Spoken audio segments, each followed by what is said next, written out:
Welcome to Kabir study point. तो आज का एक इम्पॉर्टेंट सेशन रहने वाला है जिसमें हम 25 क्वेश्चन साइंस के देखेंगे जो कि हमारे एग्जाम के लिहाज से काफ़ी इम्पोर्टेंट होने वाला है। और इसमें का जो क्वेश्चन है वो काफ़ी ज़्यादा संभावना है कि हमारे परीक्षा में भी इसी प्रकार से क्वेश्चन पूछा जाए। तो शिफ्टों के हिसाब से काफ़ी इंपॉर्टेंट क्वेश्चन है, तो इसको अंत तक ध्यान से देखिएगा। तो आज स्टार्ट करते हैं और देखते हैं यहाँ पर पहला क्वेश्चन। तो पहला क्वेश्चन क्या है, निम्नलिखित में से कौन सा रोग विषाणु के कारण होता है? चेचक, यक्ष्मा, मलेरिया या फिर हैजा। तो हमें कि चेचक जो है, चेचक बीमारी यहाँ पर विषाणु के द्वारा होता है। नेक्स्ट चलते हैं, क्वेश्चन नंबर 2 देखते हैं कि मानव रक्त में वे छोटी चक्रियाएं जो रक्त को आंतरिक करने वाला पदार्थ उत्पन्न करता है क्या कहलाता है?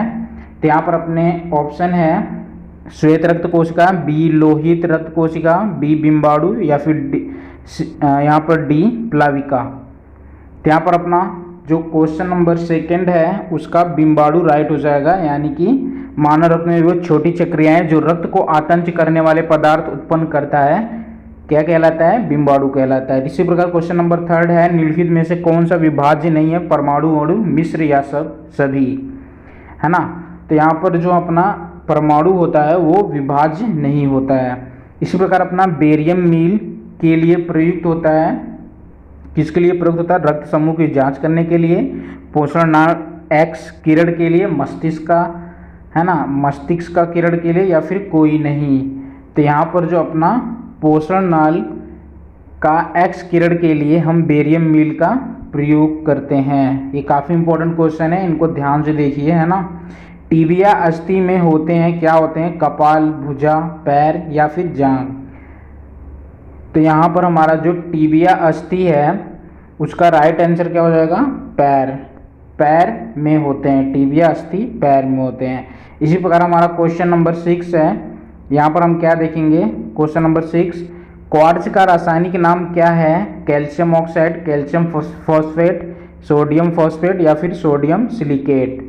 तो यहाँ पर जो अपना सोडियम सिलिकेट राइट हो जाएगा, जिसे हम क्वार्ट्ज का रासायनिक नाम सोडियम सिलिकेट होता है। इसी प्रकार लाल रुधिर कणिका जो क्वेश्चन नंबर 7 है, लाल रुधिर कणिका में बनती हैं, है ना, किसमें बनती है? यकृत में, अस्थि मज्जा में, वृक्क में या फिर हृदय में। जो लाल रक्त कणिका हैं यानी कि आरबीसी, वो कहाँ पे बनती हैं? तो अपना अस्थि मज्जा में इनका निर्माण होता है। ये बातें ध्यान रखनी है ना। एल्कोहल में निहित है, एल्कोहल में क्या क्या निहित है? यहाँ पर हम देखेंगे कि nitrogen, hydrogen, oxygen, carbon, hydrogen oxygen, oxygen carbon nitrogen या फिर हाइड्रोजन क्लोरीन ऑक्सीजन। तो यहाँ पर जो ऑप्शन बी है अपना वो राइट हो जाएगा, कार्बन, हाइड्रोजन और ऑक्सीजन। कौन सा हार्मोन अस्थि मज्जा में आरबीसी उत्पादन को बढ़ावा देता है ना। क्वेश्चन नंबर 9 है, इसमें एक ऑप्शन जो दिया हुआ है वो है सेरोटीन, सोमेटोस्टेटिन, एरिथ्रोपाइटिन या फिर कोलेसिस्टोकिनाइन, है ना। तो अपना जो क्वेश्चन नंबर 9 है उसका राइट आंसर एरिथ्रोपोइटिन हो जाएगा, है ना। कौन सा हार्मोन अस्थि मज्जा में आरबीसी उत्पादन को बढ़ावा देता है? तो ये है एरिथ्रोपोइटिन। इसी प्रकार हम चलते हैं नेक्स्ट, जिसको जो है क्वेश्चन नंबर 10वां, निम्न में से सेरीकल्चर किससे संबंधित है? तो ये अपना रेशम कीट उत्पादन से संबंधित है। आई होप ये आपको पता होगा कि रेशम कीट उत्पादन से सेरीकल्चर क्या होता है? रेशम का कीट उत्पादन। ठीक है दोस्तों, रेशम कीट उत्पादन सेरीकल्चर कहते हैं, ठीक है ना। तो इसी प्रकार क्वेश्चन नंबर 11 है, जिसमें दिया गया है रक्त अल्पता निम्नलिखित में से किस विटामिन की कमी के कारण होता है? विटामिन ए या फिर विटामिन B12, विटामिन सी या फिर विटामिन डी के कारण रक्त अल्पता किसके कारण होता है? तो ये हमें बताना है यहाँ पर। तो अपना ऑप्शन नंबर बी राइट हो जाएगा, विटामिन B12 के कारण। पानी की कठोरता को दूर की जा सकती है किसके कारण? सोडियम क्लोराइड से, जियोलाइट से, कैल्शियम क्लोराइड से, मैग्नीशियम सल्फेट से। तो यहाँ पर जो अपना जियोलाइट है इसके द्वारा पानी की कठोरता को दूर किया जा सकता है। इसी प्रकार अपना क्वेश्चन नंबर 13 है, जिसमें हम देखेंगे कि जेट इंजन किस सिद्धांत पर कार्य करता है? ऊर्जा संरक्षण या संहति संरक्षण, रेखी संवेग संरक्षण या फिर डी कोणीय वेग संरक्षण। तो यहाँ पर जैसे कि हमें पता है कि रेखी संवेग संरक्षण के कारण हम जेट इंजन इस सिद्धांत पर कार्य करता है, रेखी संवेग के सिद्धांत पर कार्य करता है। इसी प्रकार हमारा क्वेश्चन नंबर 14 है, जिसमें दिया गया धुलाई में साबुन प्रयुक्त किया जाता है यह जल का पृष्ठ तनाव कम करता है, यह जल का पृष्ठ तनाव बढ़ाता है, ऑप्शन सी यह जल की श्यानता बढ़ाता है, ऑप्शन डी यह जल की श्यानता घटाता है। तो यहाँ पर जो ऑप्शन ए है वो राइट हो जाएगा कि धुलाई में साबुन किस लिए प्रयुक्त होता है, यह जल के पृष्ठ तनाव को कम कर देता है। इसी प्रकार हम देखते हैं क्वेश्चन नंबर 15 जो कि काफ़ी इंपॉर्टेंट है कि CZG क्या है ना। CZG क्या है? ऑप्शन ए सूर्य, पृथ्वी और चंद्रमा की एक सीधी रेखा में स्थिति को हम CZG कहते हैं, या फिर बी सूर्य तथा चंद्रमा के बीच पृथ्वी की स्थिति, या फिर ऑप्शन सी पृथ्वी की ओर सूर्य तथा चंद्रमा की स्थिति, है ना। ऑप्शन डी सूर्य चंद्रमा की समकोणीय स्थिति। तो CZG किसे कहते हैं? ऑप्शन ए यहाँ पर राइट हो जाएगा, सूर्य, पृथ्वी तथा चंद्रमा की एक ही सीधा रेखा में स्थिति। ठीक है दोस्तों, इसी प्रकार हम चलते हैं क्वेश्चन नंबर 16 जो जिसमें दिया गया कोई व्यक्ति सूक्ष्मदर्शी और दूरदर्शी यंत्रों में अंतर क्या देखकर जान सकता है? उसकी लंबाई को, रंग, लेंस का आकार, या फिर लेंस की लंबाई और आकार को। तो यहाँ पर जो हो जाएगा अपना ऑप्शन नंबर डी राइट हो जाएगा, लेंस की लंबाई और आकार को। इसी प्रकार हम चलते हैं नेक्स्ट क्वेश्चन नंबर 17, सोडियम को कहाँ रखा जाता है? तो ये ऑप्शन बी राइट हो जाएगा, मिट्टी के तेल में। नाभिकीय रिएक्टर में इनमें से कौन सा ईंधन का काम करता है? ठीक है ना, कोयला, यूरेनियम, रेडियम या फिर डीजल। तो यहाँ पर जैसे कि हमें पता है यूरेनियम नाभिकीय रिएक्टर में ईंधन का कार्य करता है। इसी प्रकार हम देखेंगे क्वेश्चन नंबर 19 जिसमें दिया है कि ट्रांसफॉर्मर क्या है? तो ऑप्शन ए है यह डीसी को एसी में परिवर्तित करता है, बी है यह एसी वोल्टता को घटाने और बढ़ाने में प्रयुक्त होता है, ऑप्शन सी यह एसी वोल्टता को डीसी वोल्टता में परिवर्तित करता है, ऑप्शन डी यह वैद्युत ऊर्जा को यांत्रिक ऊर्जा में परिवर्तित करता है। तो यहाँ पर जो अपना ऑप्शन बी होगा वो राइट हो जाएगा, एसी वोल्टता को घटाने और बढ़ाने में प्रयुक्त किया जाता है ट्रांसफॉर्मर। ठीक है ना।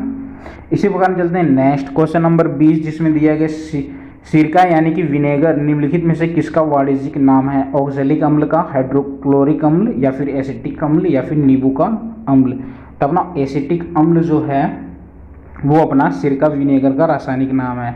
इसी प्रकार हम चलेंगे क्वेश्चन नंबर 21 पे जिसमें दिया गया पीलिया रोग किसके संचरण से होता है? मस्तिष्क, यकृत, गुर्दा, प्लीहा।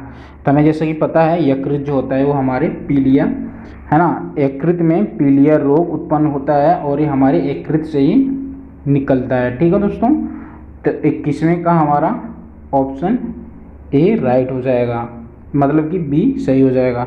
इसी प्रकार हमारा क्वेश्चन नंबर 22 है जिसमें प्रतिदिन सामान्यतः हमारे हृदय कपाट वॉल्व लगभग कितनी बार खुलते हैं और बंद होते हैं? तो ये हमारा लगभग 1,50,000 बार खुलते और बंद होते हैं। और एक स्वस्थ मनुष्य का हृदय कितनी बार 1 मिनट में धड़कता है? तो आपको पता होगा 72 टाइम्स। ठीक है दोस्तों, इसी प्रकार में चलते क्वेश्चन नंबर 23 पे जिसमें देखिए बिजली के फ्यूज के लिए प्रयुक्त पदार्थ टीन और शीशे की मिश्र धातु होती है। इस मिश्र धातु में क्या होता है? ए उच्च विशिष्ट प्रतिरोधकता और निम्न गलनांक होना चाहिए, बी निम्न विशिष्ट प्रतिरोधकता या और उच्च गलनांक होना चाहिए, सी निम्न विशिष्ट प्रतिरोधकता और निम्न गलनांक, डी उच्च विशिष्ट प्रतिरोधकता और उच्च गलनांक होना चाहिए। तो यहाँ पर जो अपना ऑप्शन नंबर 23 का ए राइट हो जाएगा, यानी कि उच्च विशिष्ट प्रतिरोधकता और निम्न गलनांक होना चाहिए। तो यहाँ पर हमारा एक इम्पोर्टेंट है, यहाँ पर काफ़ी इम्पोर्टेंट है, ये अपना एक रिएक्शन दिया गया है कि H2SO4 + NaCl, है ना, इनका आपस में रिएक्शन होगा। इनके बाद ये हमारा प्रोडक्ट क्या निकल के आएगा? NaOH और वाटर, HCl वाटर और SO2, या फिर ऑप्शन सी सोडियम सल्फेट और 2HCl। तो यहाँ पर जो हमारा ऑप्शन सी है वो राइट हो जाएगा, सोडियम सल्फेट और 2HCl यहाँ पर प्रोडक्ट फॉर्म होगा। ठीक है दोस्तों, यहाँ पर डबल डिस्प्लेसमेंट रिएक्शन हो रहा है। इसी प्रकार हमारा यहाँ पर ऑप्शन मतलब क्वेश्चन नंबर 25 है जिसमें दिया गया ऑक्सीडेशन बताएं। यहाँ पर हमें ऑक्सीडेशन बताना है, किसका ऑक्सीडेशन हुआ है। ठीक है दोस्तों, तो यहाँ पर एक रिएक्शन दिया है कॉपर ऑक्साइड + HCl हाइड्रोक्लोरिक अम्ल का, तो यहाँ पर कॉपर क्लोराइड + वाटर बन रहा है। तो यहाँ पर हमें बताना है किसका ऑक्सीडेशन हुआ है। तो यहाँ पर हम ध्यान से देख रहे हैं कि जो कॉपर है ना, कॉपर है, इसका क्या हुआ है? यहाँ पर रिडक्शन हुआ है। ठीक है दोस्तों, रिडक्शन। बट यहाँ पर जो हाइड्रोजन है, हाइड्रोजन के साथ यहाँ पर वाटर, है ना, ओ मिला हुआ है, यानी कि O इसके साथ चला गया, तो इसका यहाँ पर वाटर फॉर्म हो गया, तो इसलिए अपना ऑप्शन नंबर सी राइट हो जाएगा, यानी हाइड्रोजन का यहाँ पर क्या हुआ है, ऑक्सीडेशन हुआ है। ठीक है फ्रेंड्स, आई होप ये बातें आपको समझ में आई होंगी कि ऑक्सीडेशन और रिडक्शन क्या होता है। रिडक्शन वो होता है जिसमें से ऑक्सीजन निकल के बाहर चला जाता है, ऑक्सीडेशन वो होता है जिसमें कि ऑक्सीजन जुड़ जाता है।